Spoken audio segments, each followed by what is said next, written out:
Halo, selamat datang di Kava Ministry. Puji nama Tuhan, kalau hari ini kita ada di teaching series yang ketiga. Semua hanya karena anugerahnya. Saya berharap kita semua ada dalam keadaan sehat, penuh sukacita dan senantiasa bersyukur. Di teaching series yang ketiga ini kita akan melanjutkan tentang apa yang kita bahas di teaching series yang kedua, yaitu tentang love, kasih, cinta atau ahava. Untuk yang baru pertama bergabung, saya berharap bisa mengikuti teaching series sebelumnya karena di tiap seriesnya saling berkaitan supaya mendapatkan pemahaman yang lebih jelas dan lengkap. Sedikit mengulang, kita sudah membahas tentang asal dari cinta seperti yang terdapat di 1 Yohanes 4 ayat 7 dikatakan bahwa cinta itu berasal dari Allah. Artinya cinta itu made in surga, bukan made in dunia. Dan yang kita pahami sebagai cinta di dunia adalah cinta dengan konsep eros. Sedangkan bicara kasih yang dari surga itu adalah kasih agape, kasih yang memberi, kasih yang tanpa syarat atau unconditional love. Dan kita juga membahas tentang kata cinta dalam bahasa Ibraninya, yaitu adalah ahava. Dan arti dari ahava adalah Bapa pencipta yang esa atau ehad, yang terdiri dari Allah Bapa, Allah Anak, dan Allah Roh Kudus, memberi kepada manusia ciptaannya. Dan apa yang diberikan yaitu dirinya sendiri, yaitu dalam wujud Yesus Kristus sebagai anaknya yang tunggal. Jadi dalam kata ahava sebenarnya ada dua personality di sana.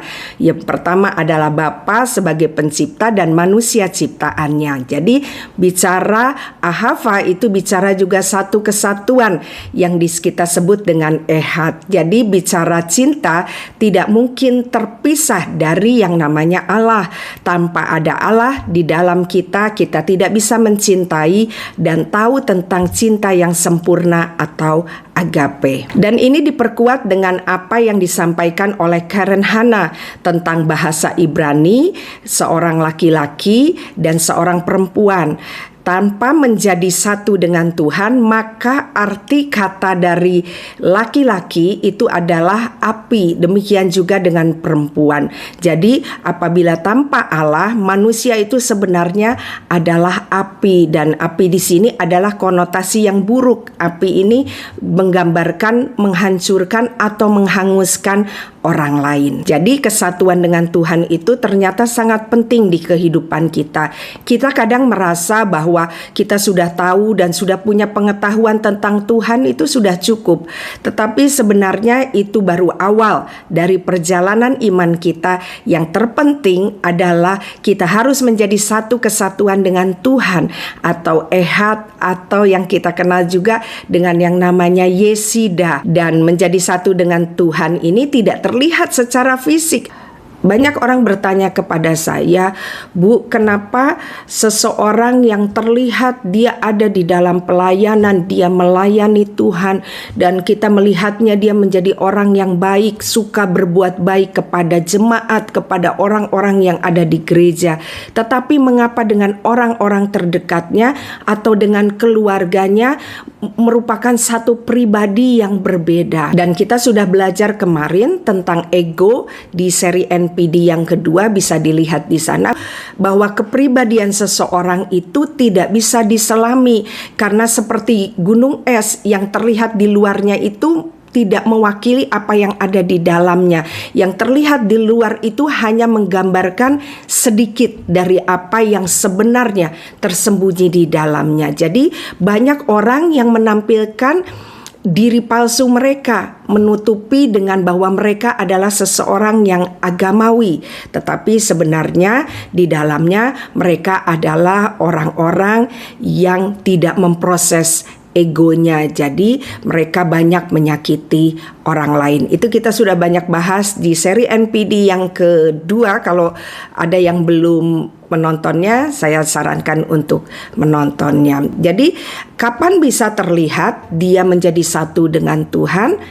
Waktu teruji dengan yang namanya masalah. Nah, dari situ terlihat respon seseorang yang menjadi satu dengan Tuhan, dia akan menghadapinya dengan penuh damai sejahtera. Tetapi orang-orang yang tidak menjadi satu dengan Tuhan, mereka akan merespon dengan sifat-sifat yang arogan. Dan saat ini di seri yang ketiga ini kita mau belajar dari Yesus Kristus yang adalah sang cinta itu yang diberikan Bapa untuk dunia. Oke, kita akan mulai pembahasannya. Dasar firman Tuhan hari ini saya ambil dari Yohanes 17 ayat 11, kemudian 21 dan 22. Jadi di sini kita mau lihat ada 3 kali disebutkan tentang kesatuan atau ehad atau yesida. Kita baca dulu Yohanes 17 ayat 11. Ini adalah doa yang dinaikkan oleh Yesus kepada Bapa. Dia minta waktu dia naik ke surga, Bapa memelihara kita manusia supaya manusia bisa menjadi satu dengan Yesus. Kita mau baca ayatnya ya. Yohanes 17 ayat 11. Dan aku, maksudnya di sini Yesus, tidak ada lagi dalam dunia, tetapi mereka, maksudnya siapa? Kita, manusia masih ada di dalam dunia. Dan aku, Yesus, datang kepadamu ya Bapa yang kudus, peliharalah mereka. Maksudnya kita semua dalam namamu, yaitu namamu yang telah engkau berikan kepadaku supaya mereka, maksudnya kita menjadi satu sama seperti kita. Yang dimaksud kita di sini adalah Bapa dengan Yesus. Jadi kerinduan Yesus untuk kita selalu menjadi satu dengan Dia seperti Bapa yang menjadi satu dengan Yesus. Jadi kita di sini pahami bahwa sangat penting bicara tentang kesatuan itu. Dan bahkan ini diulang juga di ayat 21 dan 22. Kita baca ya ayat 21-nya. Supaya mereka menjadi satu sama seperti engkau ya Bapa di dalam aku dan aku di dalam engkau, agar mereka juga di dalam kita, supaya dunia percaya bahwa engkaulah yang mengutus aku. Itu kerinduan Yesus, bahwa Bapa bersama Yesus adalah satu dan kita juga ada di dalamnya bersama Yesus. Kita adalah satu. Jadi kita menjadi satu kesatuan yang kita kenal dengan yang namanya ehad atau yang namanya yesida atau oneness. Dan kemudian kita akan lihat ayat 22, sama juga dikatakan, dan aku telah memberikan kepada mereka kemuliaan yang engkau berikan kepadaku, supaya mereka menjadi satu sama seperti kita adalah satu. 3 kali disebutkan dalam satu pasal, berarti ini sesuatu yang sangat penting untuk kita dapat pahami.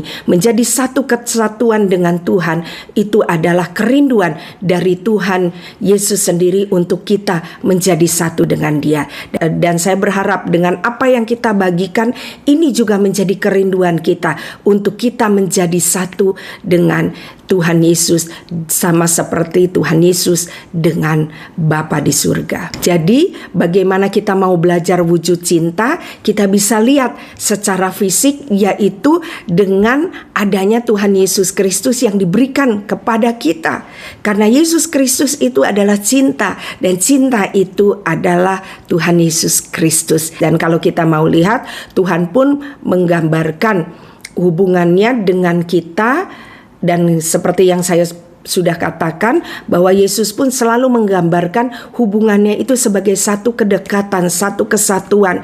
Seperti yang Dia gambarkan antara dirinya dengan gereja atau umatnya. Dia memakai gambaran sebagai mempelai laki-laki dan juga mempelai perempuan, seperti yang kita bisa lihat di ayat firman Tuhan di Efesus 5 ayat 31 dan 32.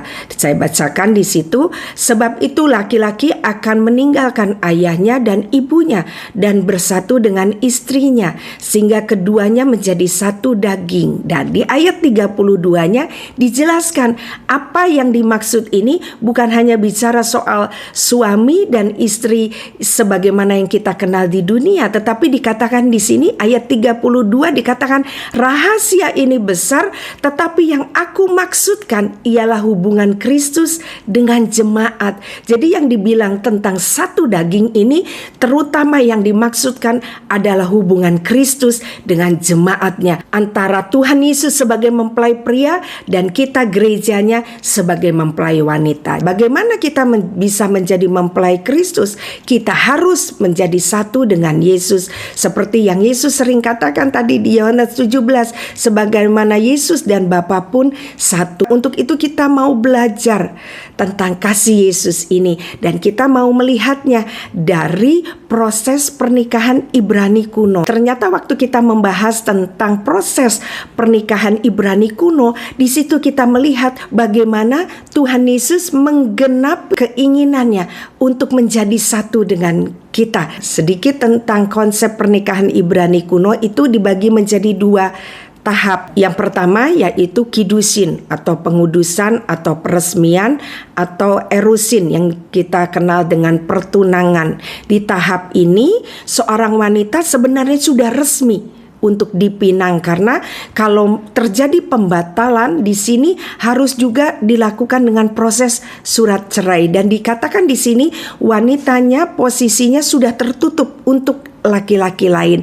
Kita ingat tentang posisi dari ibu Yesus yaitu Maria dan Yusuf. Dikatakan di situ dalam kondisi bertunangan. Nah, kita pahami itu ada di proses ini. Dan yang kedua adalah proses nisuin atau pernikahan. Di sini benar-benar kedua mempelai sudah dibenarkan untuk mulai hidup bersama, dan upacara tahap nisuin ini dikenal dengan yang namanya kupah.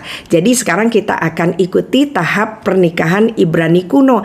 Ada banyak tahapan yang kita bisa lihat di sana. Kita lihat sama-sama ya. Kita mau belajar tentang bagaimana Yesus mau menjadi satu dengan kita.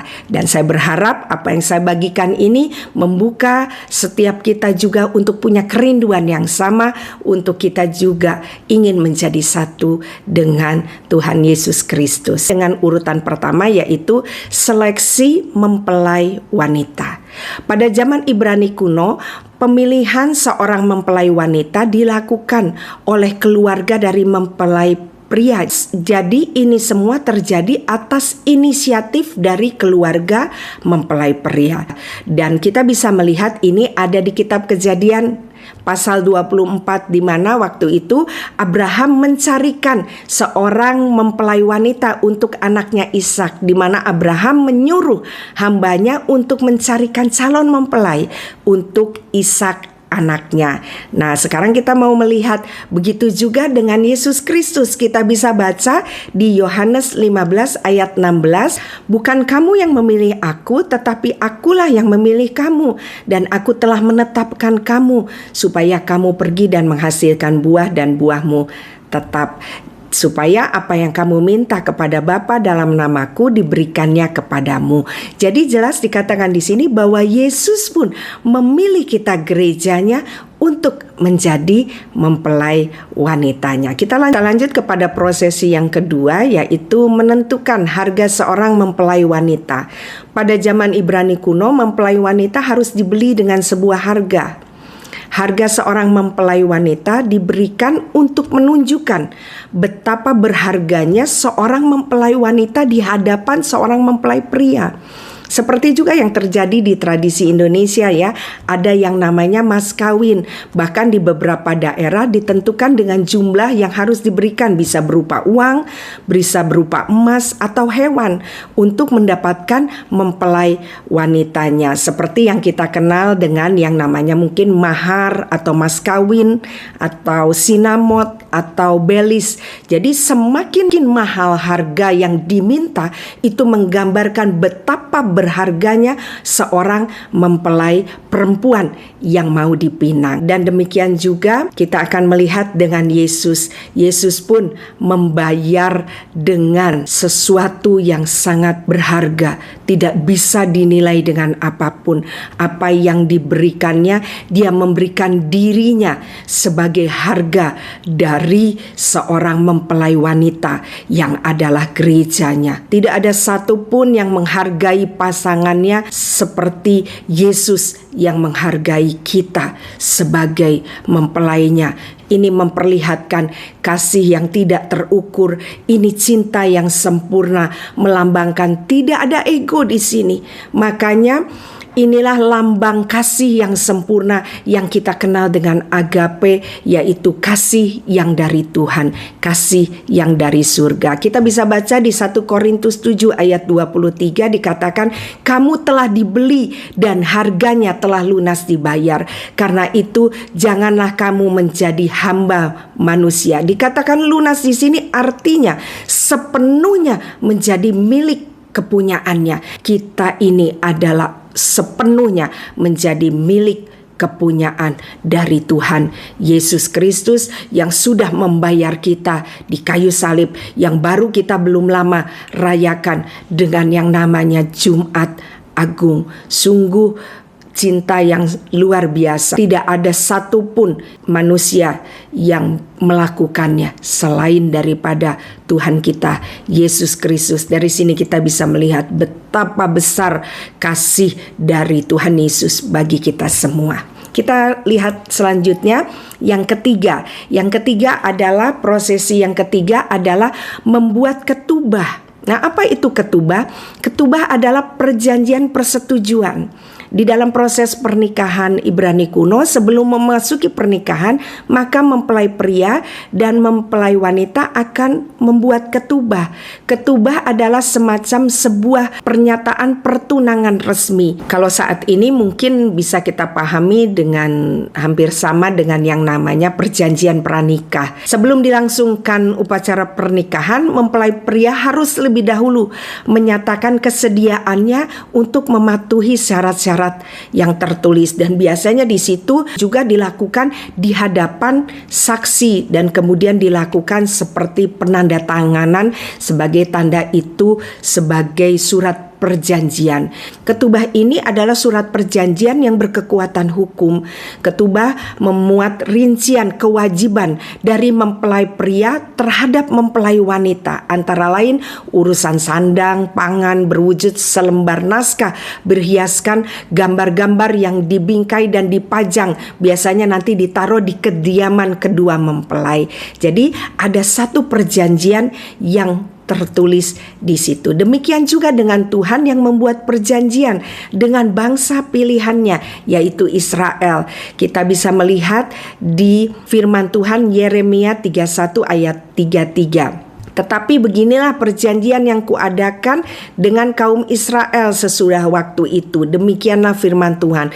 Aku akan menaruh Torahku dalam batin mereka dan menuliskannya dalam hati mereka. Maka aku akan menjadi Allah mereka dan mereka akan menjadi umatku. Tuhan katakan, aku menaruh Tauratku di dalam batinmu dan menuliskan dalam hati mereka. Ingat, kita sudah pelajari kemarin, hati itu bukan ada di sini tetapi di pikiran, berhubungan dengan yang namanya otak. Tuhan sudah menuliskan perjanjiannya di dalam pikiran kita atau di memori kita. Dan Yesus pun membuat perjanjian dengan murid-muridnya. Yang kita bisa baca di Lukas 22 ayat 20. Ya, demikian juga dibuatnya dengan cawan. Sesudah makan ia berkata, cawan ini adalah perjanjian baru oleh darahku yang ditumpahkan bagi kamu. Jadi kita lihat ya, setiap prosesi tradisi pernikahan Ibrani kuno ini sebenarnya langkah-langkah yang Tuhan lakukan, dan setiap langkahnya dia genapi, dia sudah lakukan. Kenapa dia melakukan ini? Karena ia ingin menjadi satu dengan kita. Kalau kita memahami ini, kita tidak akan menyia-nyiakan kasih Yesus bagi kita.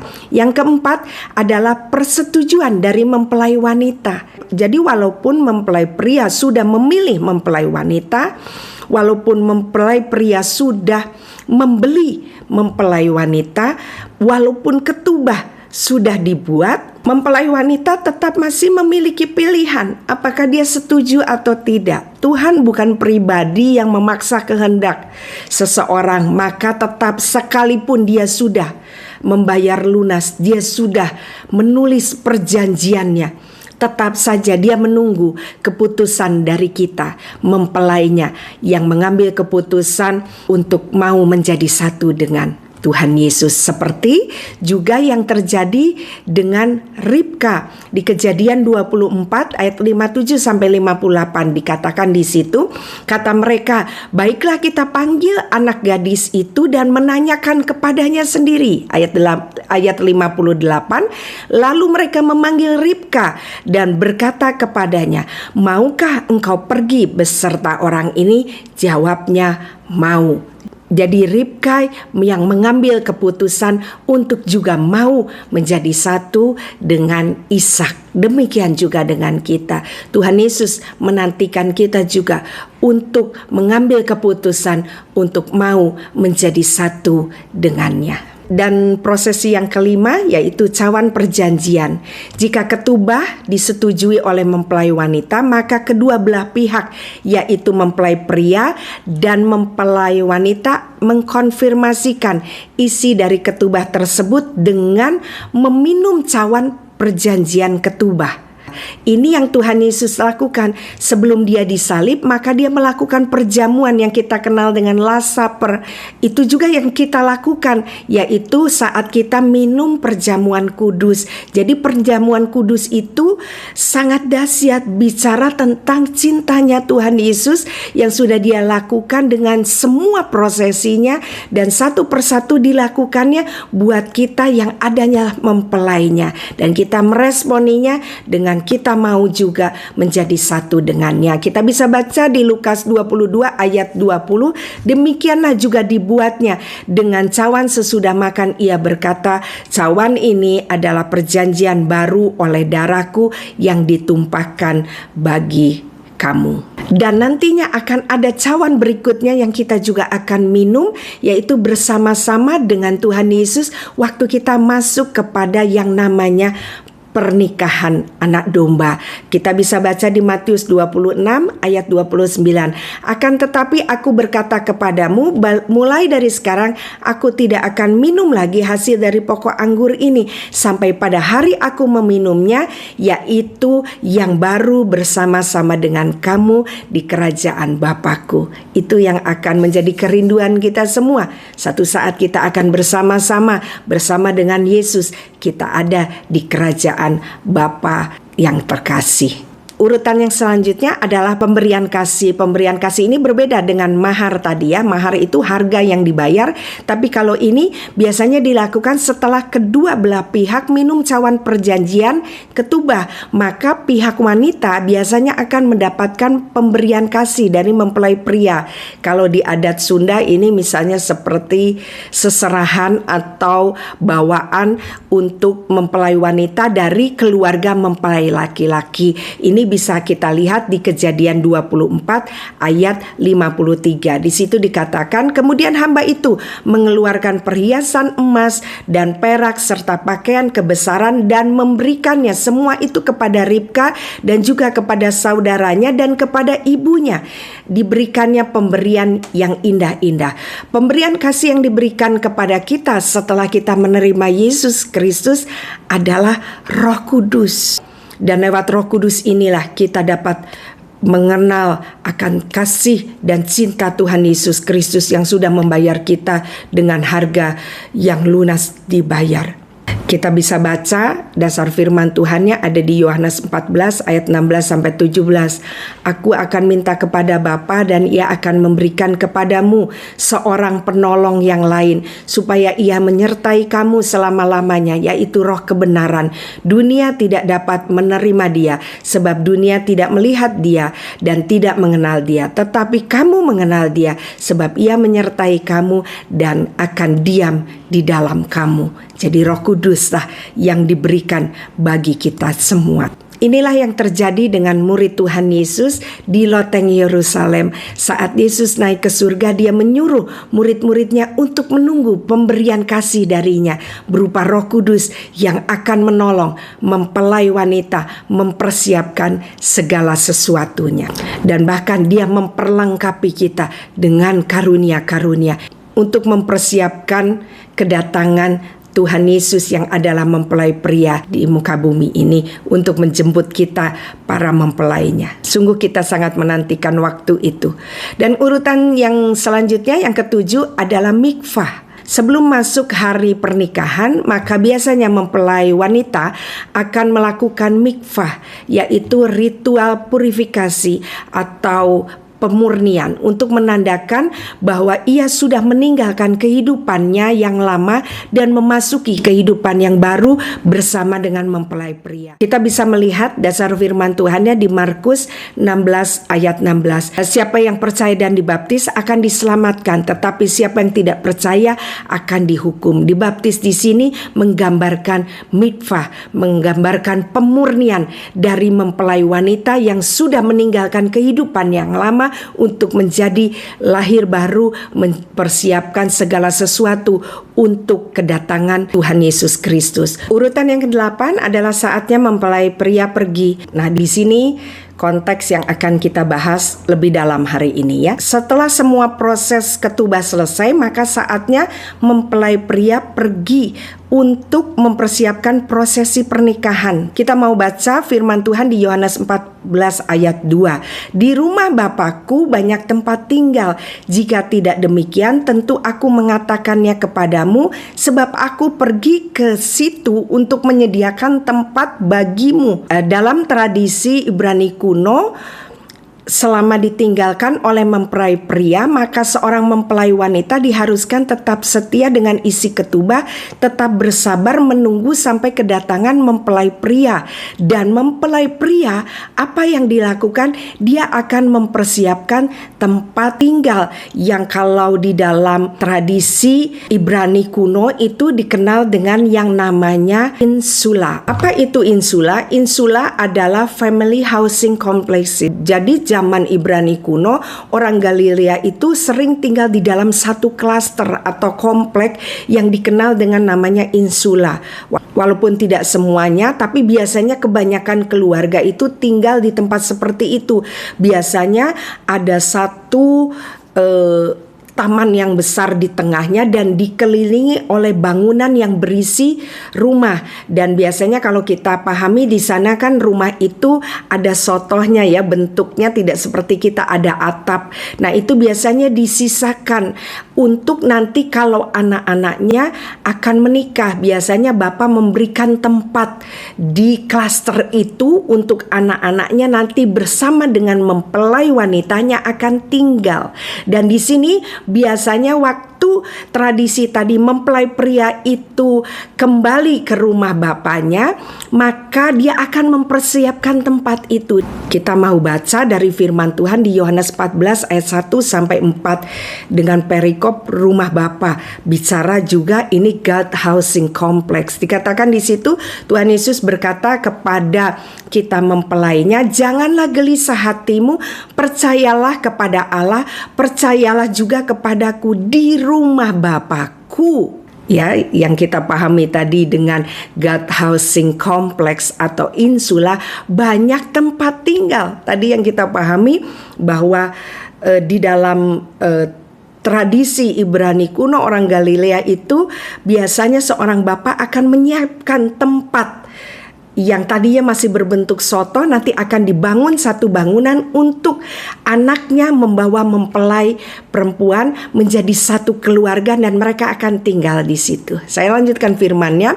Jika tidak demikian, tentu aku mengatakannya kepadamu sebab aku pergi ke situ untuk menyediakan tempat bagimu. Dan apabila aku telah pergi ke situ dan telah menyediakan tempat bagimu, aku akan datang kembali membawa kamu ke tempatku supaya di mana aku berada, kamu pun berada. Dan ayat 4-nya, dan kemana aku pergi, kamu tahu jalan ke situ. Wow, Tuhan Yesus mempersiapkan segala sesuatunya. Dia tidak mau kita tersesat. Dia mau kita tahu bahwa Dia menyediakan tempat bagi kita, yang kita tadi pahami dengan yang namanya insula. Jadi satu waktu kita akan bersama-sama dengan mempelai pria. Kita akan ada di satu tempat yang saya tidak bisa bayangkan. Tempat itu bicara tentang surga, tentang rumah Bapa, di mana nanti di situ kita ada bersama-sama dengannya. Kita yang telah mempersiapkan diri kita menjadi mempelai wanita, kita akan diberikan tempat di rumah Bapa. Inilah janji Tuhan kepada kita. Dan apa yang terjadi setelah Yesus menyediakan tempat bagi kita?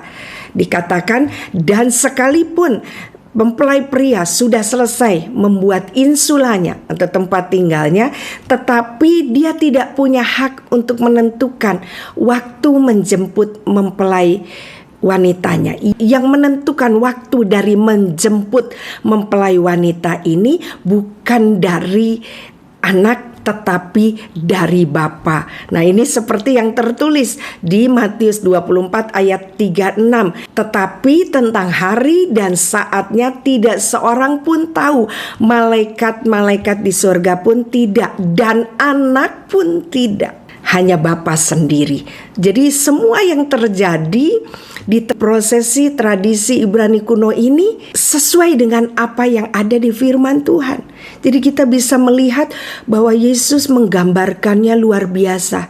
Dia membuat satu tradisi Ibrani kuno dan kita bisa memahami dari apa yang sudah Dia kerjakan.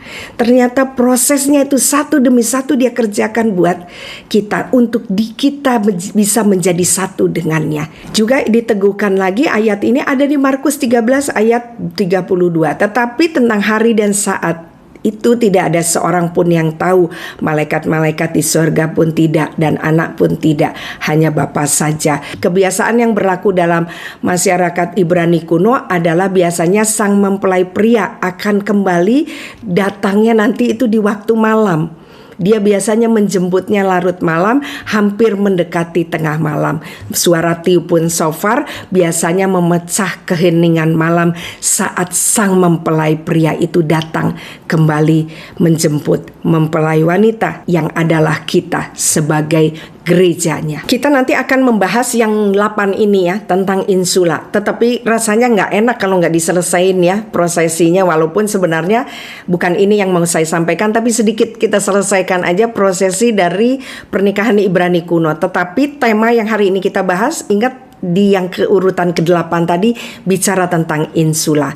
Urutan yang ke-9 adalah masa penantian. Dalam masa penantian ini tertuju kepada seorang mempelai wanita. Jadi dalam hal ini biasanya mempelai wanita diharapkan menunggu dengan setia. Seorang mempelai wanita tidak pernah tahu kapan akan datang mempelai pria untuk menjemput.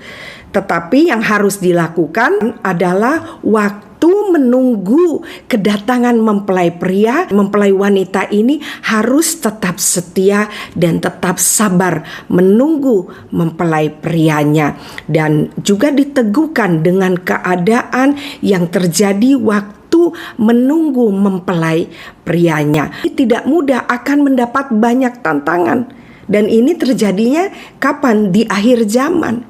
Kita mau melihat seperti firman Tuhan di 2 Petrus 3 ayat 3 dikatakan di situ, yang terutama yang harus kamu ketahui ialah bahwa pada hari zaman akhir akan tampil pengejek-pengejek dengan ejekan-ejekannya, yaitu orang-orang yang hidup menuruti hawa nafsunya. Menjadi seorang mempelai wanita di akhir zaman tidak mudah.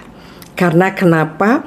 Akan tampil pengejek-pengejek dan orang yang hidup dengan hawa nafsunya. Ini seperti apa? Ini seperti orang NPD. Ya, kita nanti akan lebih membahas di seri gangguan kepribadian narsistik. Tapi dari sini kita melihat, oh ternyata di akhir zaman memang Tuhan sudah kasih tahu. Hati-hati mempelai wanita, tetap setia. Karena akan ada orang-orang yang mengejekmu, akan ada orang-orang yang merendahkanmu, ada orang-orang yang hidup dengan hawa nafsunya. Jadi memang tidak mudah untuk mempelai wanita ada di masa penantian, makanya ia harus mendapat pengertian yang benar tentang apa yang Tuhan tuliskan tentang akhir zaman. Untuk itulah perlunya Roh Kudus di sini untuk memberi kekuatan, untuk menolong kita, untuk mengajar kita. Selanjutnya saya dengan cepat saja nanti ke urutan ke-10-nya, kembalinya sang mempelai pria sesuai tradisi prosesi pernikahan Ibrani kuno. Yang berhak menentukan kapan waktunya mempelai mempria kembali hanyalah sang bapa dari mempelai pria tersebut. Demikian juga sama dengan Tuhan Yesus Kristus. Dan urutan yang ke-11 adalah kupah. Jadi setelah prosesi pernikahan Yahudi kuno, selanjutnya akan membawa mempelai wanita ini masuk kepada apa? Kepada tempat yang sudah dipersiapkan oleh mempelai pria, yang dikenal juga dengan kupah. Dalam bahasa sederhananya adalah kamar bulan madu. Kupah sering disebut dengan namanya home taking, membawa pulang, yaitu membawa pulang mempelai wanita kepada pelukan sang mempelai pria.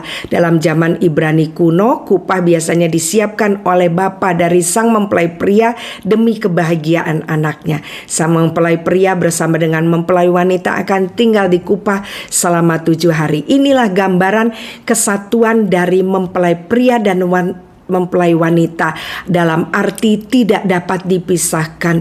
Inilah kerinduan Yesus sebagai mempelai pria dengan gerejanya, kita sebagai mempelai wanita. Seperti firman Tuhan di Yohanes 14 ayat 4b, supaya di tempat di mana aku berada, kamu pun berada. Inilah yang disebutkan kesatuan atau ehad atau yesida. Jadi kita sudah lihat, kita belajar tentang mimpinya Tuhan, supaya di mana Dia berada kita pun berada. Makanya Dia ikuti semua prosesinya. Dia tidak lewati satu pun, karena satu kerinduan, Dia mau menjemput kita untuk menjadi satu dengan Dia, dan Dia membawa kita kepada insula, tempat yang sudah Dia sediakan di rumah Bapa. Sungguh Tuhan kita romantis ya. Kita bisa melihat dari awal prosesi sampai akhirnya Dia kerjakan demi cintanya kepada kita. Jadi buat kita semua lebih lagi menghargai apa yang Tuhan Yesus sudah kerjakan dalam kehidupan kita. Jadi dari semua apa yang kita pelajari tadi, kita melihat bagaimana Yesus membuat tradisi pernikahan Ibrani kuno. Kita bisa melihat bagaimana cintanya kepada kita, bagaimana proses cintanya supaya kita dapat menjadi satu kesatuan dengan Dia. Itulah yang menjadi impiannya, untuk di mana Dia berada kita berada. Dan Tuhan mau menempatkan kita di tempat yang benar-benar spesial, benar-benar di dalam God Family Housing Complex yang kita menjadi kerinduan kita, yaitu di kerajaan Bapa. Sungguh spesial di mata Tuhan.